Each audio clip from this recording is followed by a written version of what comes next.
I'm back for another video. My name is Josh Kastic, and today is my Kenobi spoiler review.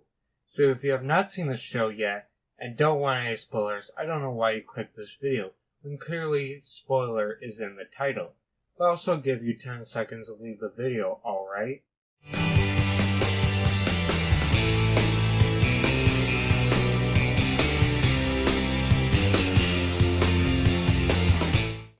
Alright, you have been warned. Without further ado, let's get into the show. So, obviously this is a new Star Wars show that recently came out on the Disney Plus, following Kenobi between episode 3 and 4, specifically 10 years after episode 3, and 9 years before episode 4. Alright? So, essentially, there's like this opening shot of the temple being attacked or the Jedi temple being attacked during Order 66, and we see a bunch of these Jedi younglings training under one Jedi, and eventually the clones come in and start attacking.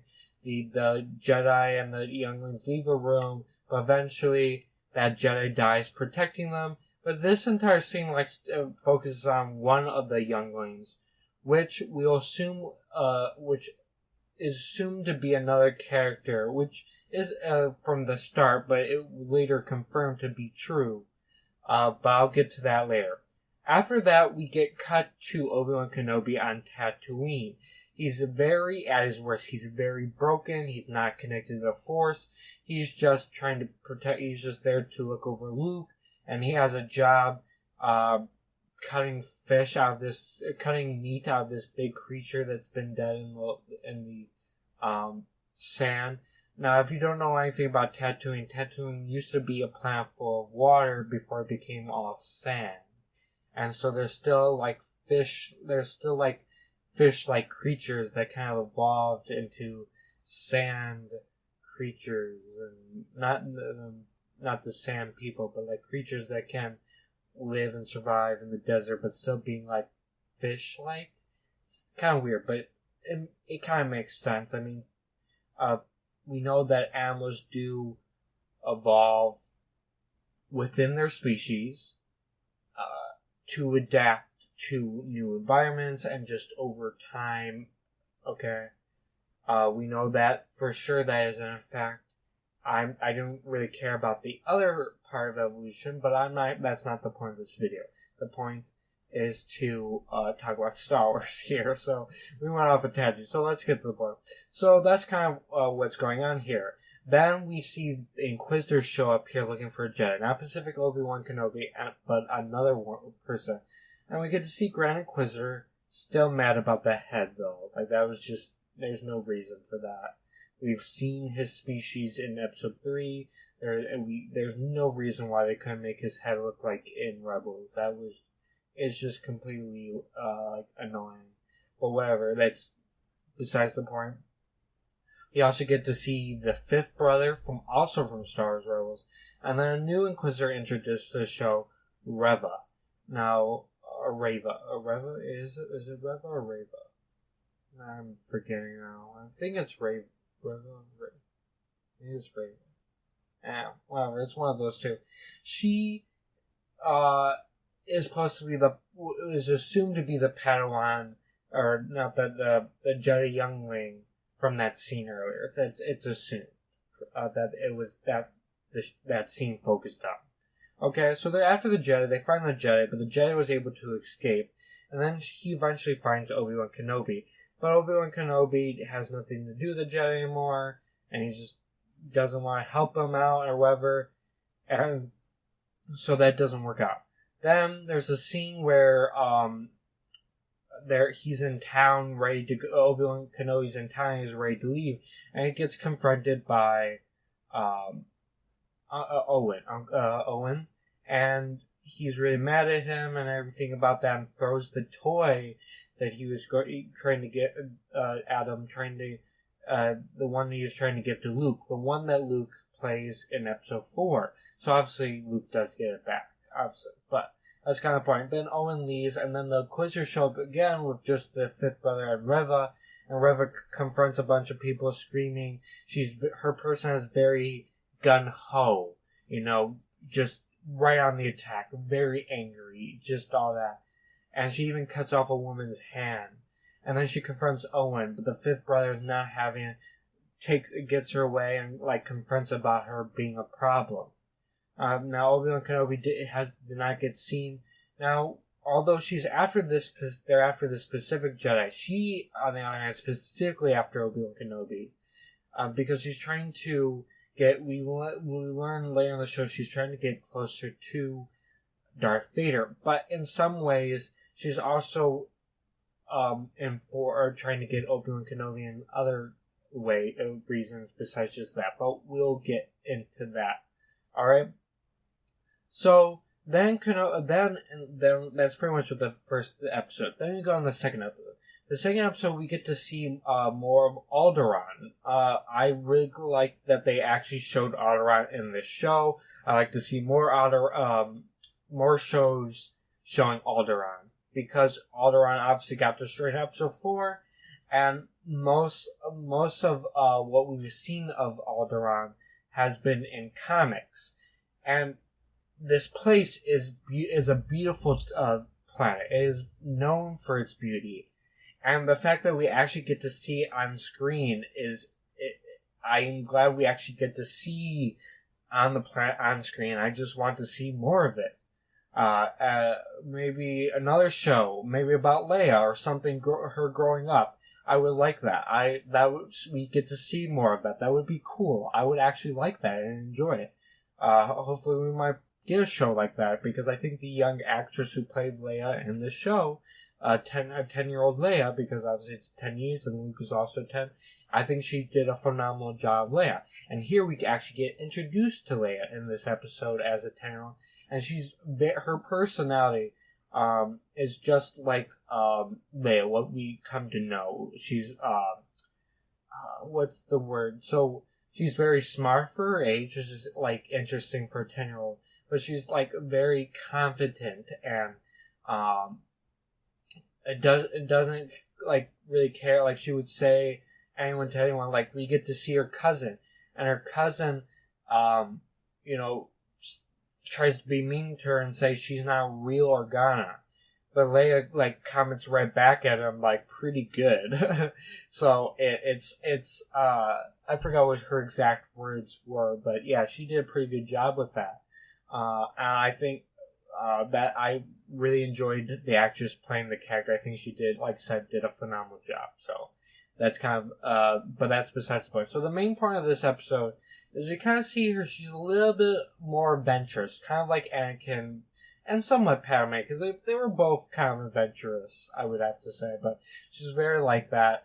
And she doesn't really like this whole princess thing. She wants to go out and run around the forest and just have fun, But in one of these times that she did that, she gets captured by these goons or whatever. And these goons take her to this planet that's, I guess, really hard to escape or, like, leave, I guess. And so, now these goons capture her because Reva, is it Reva? Maybe it's Reva. I don't know. Whatever. Doesn't matter. She kidnaps Leia, or hires people to kidnap Leia, because she feels that there's a connection between Bail Organa and Obi-Wan Kenobi. And she really wants Obi-Wan Kenobi bad, okay? So, Bail Organa contacts Obi-Wan Kenobi. He refuses, but then Bail Organa actually goes to Tatooine and confronts him and tells him to go. So, Obi-Wan Kenobi reluctantly goes, and he goes to the planet, and he helps rescue Leia. Now, he has to what's it called? So he goes to this place, and in order to find her, he first finds this guy who is pretending to be a Jedi. He's helping people who are force sensitive and other people escape this planet, but he's also scamming them out of their money, kind of in a way. I mean, it's a kind of scam. Like, obviously, he still is helping them, but at the same time, he's like using his he's faking being a Jedi in order to make money by helping them. So it's kind of it's good, but at the same time bad, but it's hard to really say. But eventually Obi-Wan Kenobi, figures where Leia is, goes there, saves her, and Reva hasn't showed up there, but eventually the Inquisitors show up there. Now, the Grand Inquisitor is really not happy with Reva, especially kidnapping a senator's child, and decides to take over what she has started to get Obi-Wan Kenobi. Reva's not having it, so he puts a bounty on Obi-Wan Kenobi. And Leia really is having a hard time trusting Obi-Wan Kenobi, and eventually takes that these people who are after them is because of him, and or whatever. And so she tries running away, and Obi-Wan Kenobi chases after her while being shot at by other things. And there's one point where Leia falls off the roof, but Obi-Wan Kenobi, finally trying to connect to the Force, saves her. Barely saves her. And then they were, with the help of that guy, they were able to, he was telling them how to get off, and so they go to the ship. Now this guy tries to confront Reva, and Reva, I'm just gonna call her Reva. Reva, uses her Force to read into his mind to find where they're at. So she goes there. Leia gets on the ship. Obi-Wan Kenobi's kind of hiding a little bit, trying to figure out a way to get out of this situation. Reva reveals that she knows Anakin is Darth Vader, which is kind of problematic because most people shouldn't know that. Only reason Tarkin and Thrawn took a guess at it, but it only stayed between Darth Vader and Palpatine.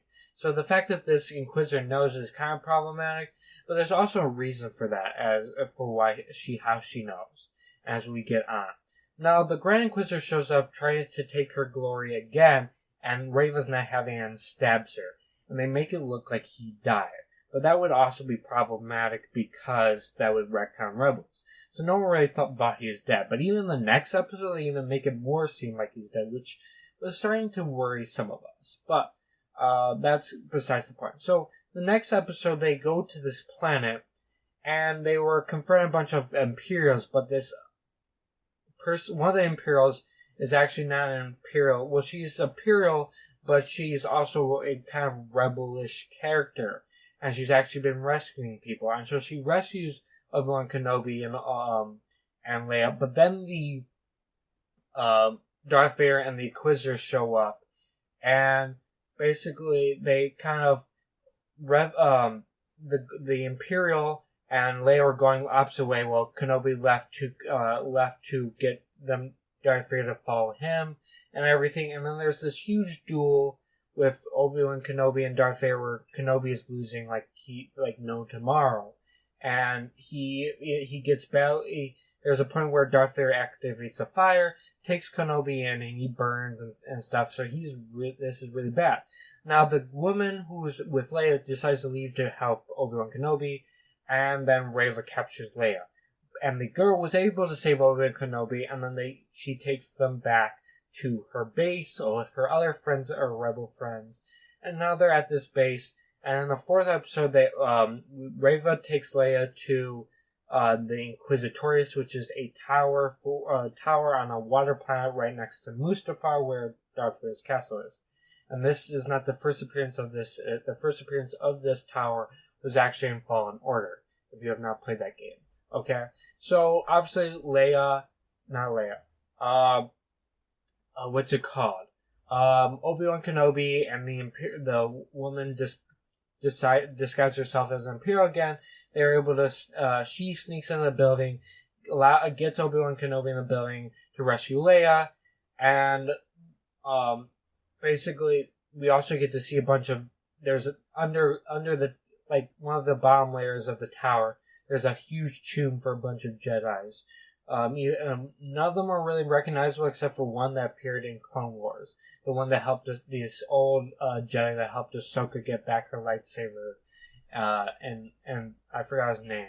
But that's besides the point. So, he is able to, she was able to help Leia and and there's a huge sequence where basically Obi-Wan Kenobi has to fight against these clone troopers, and they're shooting, and some glass breaks, and he holds the glass in so the water won't come in, but he breaks the glass all the way over, and the water goes into the clone troopers, and he escapes, and the door closes. This is Obi-Wan Kenobi finally back to normal. You get to see his lightsaber skills back to normal and the Force, because you don't forget how to use the Force. He just comes self off, so he just reopened his ability to the Force, and then the Force just flew back into him, and now it's fully flown into him, and now he's back to normal. So that is very important idea of the Force. Okay, so and so he doesn't have to relearn anything. It's the flow. That's it. And so that's kind of how it is. They were able to escape with the help of some of these other Rebel characters with snow spears with a really bad CGI scene. But one of the snow spears gets destroyed by Reva. Now, Darth Vader was going to kill Reva, but Reva has basically put a tracker in Leia's little droid that she has throughout the show. Then we go into the 5th episode. They're back in this Rebel base, but then that robot thing, the robot that Leia's robot destroys the hangar doors and they're above, and so they can't escape. And the Imperials show up with Reva, and there's a huge battle sequence. A bunch of people die, but Obi-Wan Kenobi confronts Reva, and we learn that Reva is in fact the Padawan from that other scene, and that Darth Vader killed all of her friends, her Jedi younglings, in front of her and everything. And so this is a way she's trying to get Obi-Wan Kenobi to get closer to Darth Vader. And at this point, she's already, because of everything she helped to get Obi-Wan Kenobi, she is actually granted Grand Inquisitor as kind of a joke, as we learn later on. But and she's also after Obi-Wan Kenobi because she feels that Obi-Wan Kenobi and a bunch of the Jedi abandoned her, and that's why she doesn't have a problem killing Jedi. And that's kind of how it is. But Obi-Wan Kenobi convinces Reva to join her, and so Obi-Wan Kenobi goes back in, gets on a ship, but Darth Vader breaks right into it, storms into the building.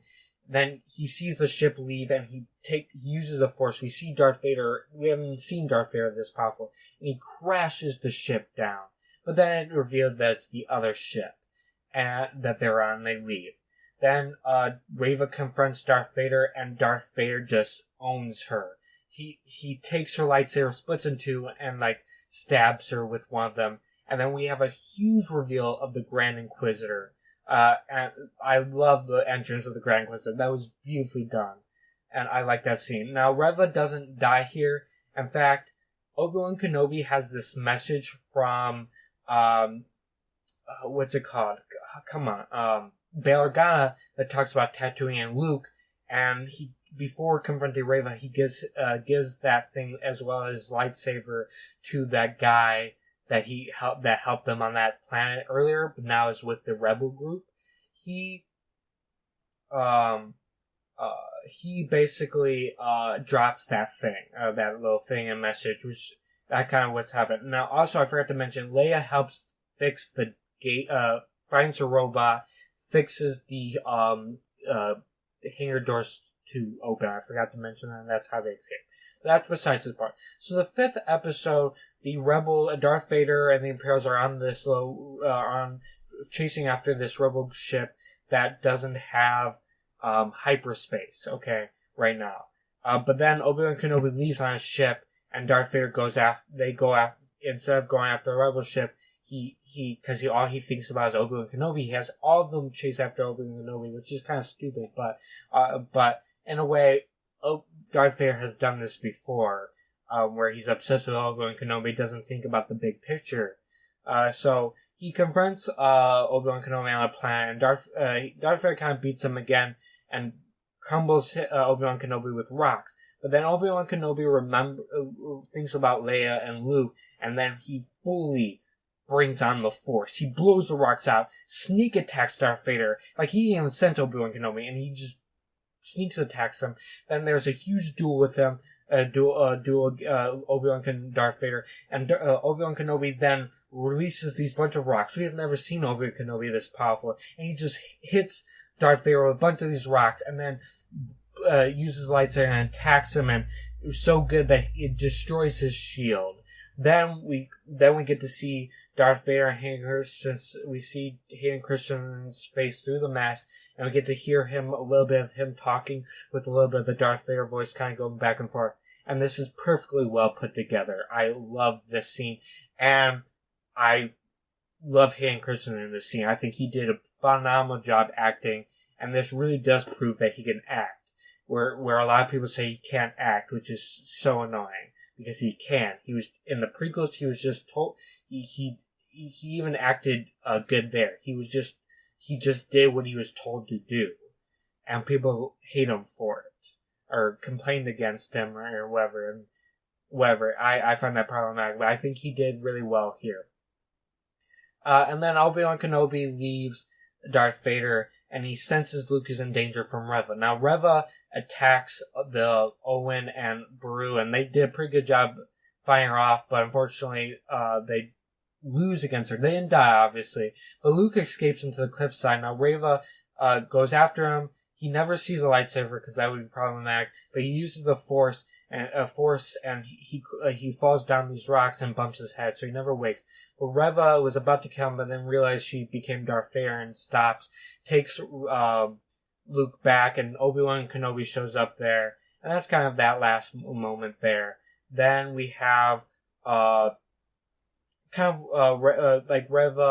basically turns the good side, I guess, which is kind of really fast. I'm not sure how I feel about that, but that's besides the point. Then we have Obi-Wan Kenobi. Basically, the next time we see Owen with Luke, and Kenobi is there, and Kenobi is about to leave. But then Owen says, "Do you want to see Luke?" And then Luke, and so Ben goes up to Luke and meets him, gets him the toy, and then leaves. And then as he goes to the cliffside, we see the Force Ghost of Qui-Gon Jinn appear, with Liam Neeson returning. Then in the final scene, we get to see Leia. Leia again. She's back on Alderaan with her parents.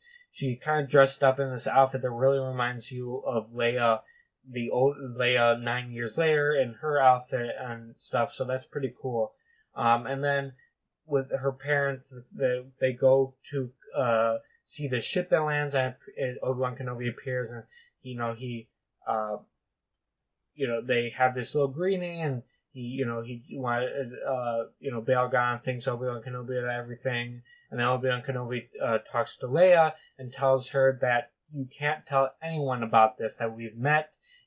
If they ever find out, there will be problems. And so this kind of explains why Leia never said, "Oh, you helped me 10 years ago," in that message in episode 3. I think that fixed that point, and that's pretty much where it ends. So guys, I love this show.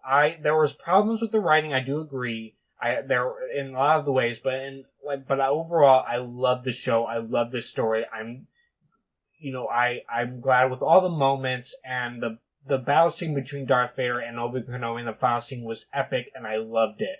That was so cool. I loved it so much, man. Like, I can't tell you how much I loved it. That was a beautiful fight. And with Anakin and we get to see Hayden Christensen back, talking, and we get to see that little dynamic between Darth Vader's voice and his voice kind of going. I loved how they did that. I think that was an excellent job. Well done there. I think they fixed all the continuity errors that the show kind of set up. Killing Grand Inquisitor, they brought him back in the 5th episode. In episode 3, of the show, they had that duel between Obi-Wan Kenobi and Darth Vader beat him, that would break episode 4, where Darth Vader said that the last time they dueled, he was the apprentice and he was the master. And I think this episode 6 duel fixed that. And then the whole Leia and Obi-Wan Kenobi's relationship and everything, I think that's fixed at the end as well. I think that's all the continuity errors that came up, and they fixed all of them, and I think they did a well job with that. Still mad about the Grand Inquisitor, but overall I enjoyed all the characters. I'm interesting to see where they take Reva or whoever, see where they take her character. I just think part of the writing problems are with her character in the show, and I think she just turns too good too fast, but it is what it is, and that's pretty much my overall thoughts on the show, guys. I hope you enjoyed this video. If you did, please leave a like. If you're new, subscribe and hit the notification bell so you're notified for the next upload. My YouTube channel, website link, my Twitter, and Instagram are all down in the description as always. And thank you. Goodbye.